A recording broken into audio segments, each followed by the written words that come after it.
অলৌকিক ঘটনা ঘটেছিল কি? অনেকে মাকেও দেখে, আমি দেখিনি। এটা না, ডাকাতও ঢুকতে পারছে না। আচ্ছা, নমস্কার। সময় 365 পর্দায় আপনাদের সকলকে স্বাগত। আপনাদের সাথে রয়েছি আমি দিয়া। আমি এই মুহূর্তে জঙ্গলের রাস্তা দিয়ে হাঁটতে হাঁটতে কোথায় যাচ্ছি জানেন?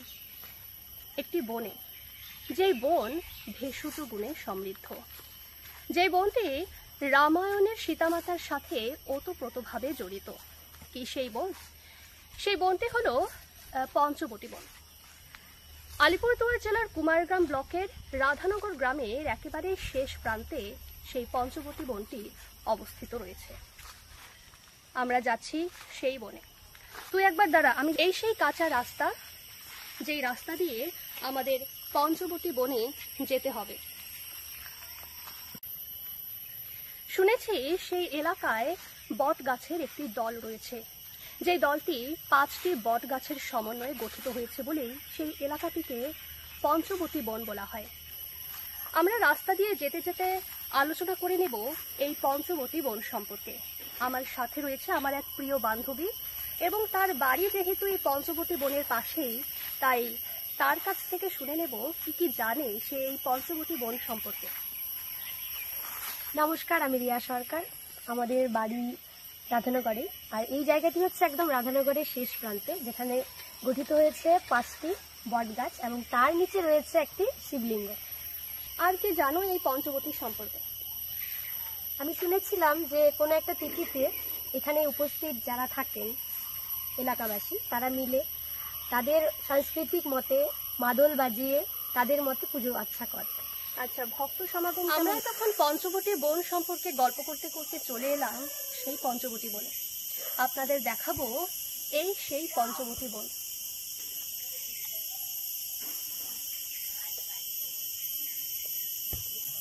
এখানে এসে প্রাচীন এই বট গাছটিকে দেখে মনে হচ্ছে যেন কোনো ধর্মীয় জায়গায় চলে এসেছি। আপনিও যদি শহরের কোলাহল থেকে একটু মনোরম পরিবেশে, এই গাছপালা বেষ্টিত এই শান্ত পরিবেশে যদি আসতে চান, তাহলে অবশ্যই কিন্তু আপনার মন ভরে যাবে। এখানে আসলেই কেমন যেন একটা মনে ভক্তি চলে আসে। লোকমুখে শোনা যায় যে এখানের এই বাবা শিব দীর্ঘদিন যাবৎ পূজিত হয়ে আসছেন, এবং এই বাবা শিব ঠাকুর ভীষণই জাগ্রত। এখানে এই বাবা শিব ঠাকুর নাকি সকলেরই মনস্কামনা পূরণ করেন। এখানে আপনাদের দেখাবো, এখানে বুড়া ঠাকুরের পায়ের ছাপ রয়েছে। এখানে বুড়া ঠাকুর বলতে এখানে পাশেই ফরেস্ট রয়েছে, সেই ফরেস্ট থেকে হাতি এসেছিল, এবং সেই হাতিকে উদ্দেশ্য করেই কিন্তু এখানকার যে স্থানীয় লোকজনেরা আছে তারা কিন্তু বুড়া ঠাকুর বলে এখানে পুজো করে থাকেন। আমরা একজনকে পেয়ে গেছি যিনি এই পঞ্চবটি জায়গাটার সম্বন্ধে অনেক কিছু জানেন। শুনে নেব তার কাছ থেকেই বিস্তারিত। নমস্কার দিদা, আপনার নামটা একটু বলে দিন। আচ্ছা, তো এই পঞ্চবটি জায়গাটা সম্পর্কে কি জানো একটু বিস্তারিত যদি আমাদের দর্শকদের? আমার এই হাতে গড়া প্রতিষ্ঠা করেছে আমার গুরুদেব শ্রী শ্রী প্রবীরেন্দ্র গিরি নাগা। উনি যে নাগা সন্ন্যাসী ছিলেন, তো ওনারই প্রতিষ্ঠা করে এই জায়গাটা। এখানে এই জায়গা, এই মন্দিরের গোটা প্রতিষ্ঠানের নাম হচ্ছে মুক্তিপীঠ। মায়ের নাম হচ্ছে মুক্তিশ্বরী। আর যেহেতু মুক্তিশ্বরীর পুংলিঙ্গ তো মুক্তিশ্বর, যেহেতু ওই জায়গাটার নাম মুক্তিশ্বর হবে, শিবলিঙ্গের নাম মুক্তিশ্বর। আচ্ছা, এখানে যে পঞ্চবটি যে জায়গাটা আছে, আর এই জায়গাটাতে মানে কিভাবে এটা তৈরি হলো এই জায়গাটা? এটা অলৌকিকভাবে তৈরি হলো। আচ্ছা, যেমন? কারণ আমি তো ওনাকে চিনতাম না, আমি স্বপ্নের মাধ্যমে পেয়েছি। আচ্ছা, স্বপ্নের পেয়ে ওনার কাছে গিয়ে পরে মন্দিরটা যেন উনি আসছেন দেখতে, এসে উনি প্রতিষ্ঠা করে। স্বপ্নটা কি ছিল? স্বপ্নটা ছিল আমি আমি এই চেহারা দেখছি, লাল টকটকে চেহারা ওনার। আচ্ছা, ওনাকে লাল বাবা বলে আমাকে। তো ওনাকে স্বপ্নে দেখছি, আমি স্বপ্ন দেখি ওনার কাছে দেখি। আমার কিন্তু পরিচয় ছিল না।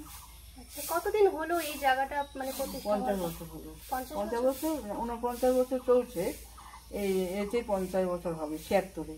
আচ্ছা, আর এখানে পূজা অর্চনা চলে? হ্যাঁ, উম, সব পূজাই হয়, রথও হয় আমাদের। আচ্ছা, মানে কোন সময়টাতে এখানে পুজো অর্চনা বেশি হয়, মানে বেশি 1 জানুয়ারিতে আমাদের প্রতিষ্ঠা দিবসে বেশি করে হয়, মানে বেশি বেশি ভক্ত সমাগম হয়?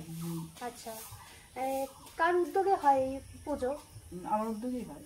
আচ্ছা, এমন কি কোনো অলৌকিক ঘটনা ঘটেছিল কি? হ্যাঁ, এই জায়গায় অনেক বহু ঘটনাই আছে, অনেকে মাকেও দেখে, আমি দেখিনি। আর এটার প্রতিষ্ঠার ব্যাপারটা ঠিক জানি না কীভাবে হলো, কিন্তু অলৌকিকভাবে এটাও হলো আমার সঙ্গে। আমি স্বপ্নে আমার গুরুদেবকে দেখলাম। গুরুদেব তো উনি পরে হলেন না, আগে তো আমি দেখেছি এই লোকের কাছে গেলে তোমার ভালো হবে, তখন আমি গেলাম। তারপরে উনি আমার এই জায়গাটা প্রতিষ্ঠা করে গেলেন। এর আগে বহু বছর আগে বাবাকে, আমার বাবা খুব ভক্ত ছিল আর কি, খারাপ ছিল না, কিন্তু খুব ভক্ত ছিল। আমাদের বাড়িতে না ডাকাতও ঢুকতে পারতো না। আচ্ছা,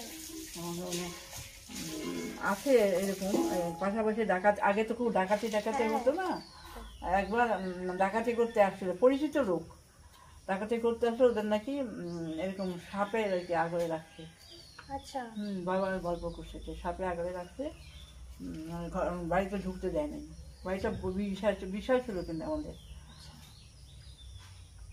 তো তখন ওই ভদ্রলোক যারা ডাকাতি করতে আসলো তারাই বাবাকে এসে বলছে যে আপনাদের বাড়িতে 2 সাপ আছে, আমরা মেরে ফেলবো, অনুমতি দিন। আমার বাবা বলছেন যে আমি তো জানি না আছে কিনা, তোমরা যদি পারো মেরে ফেলো, আমি অনুমতি দিব কেন? তোমরা যে দেখা হয় তো মারো।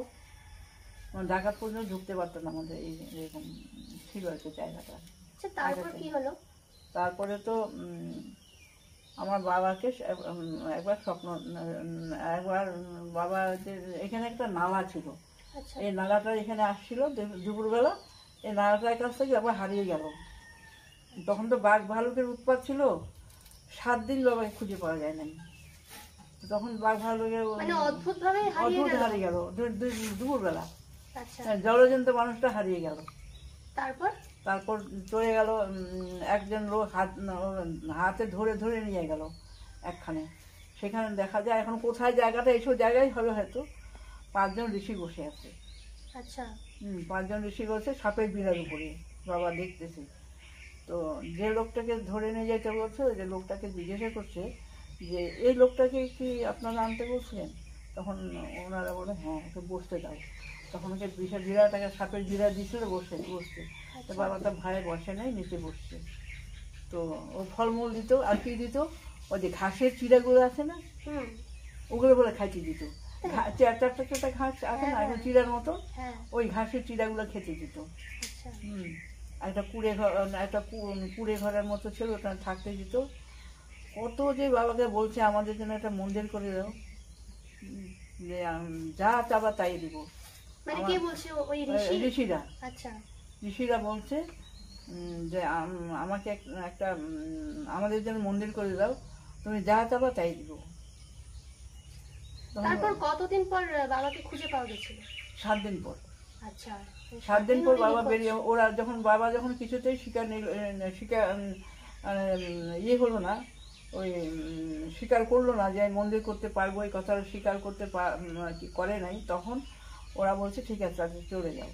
তখন ওকে ওই সকালের দিকে বের করে দিল, দেখে একদম ধুলা টুলা মাখা শরীর।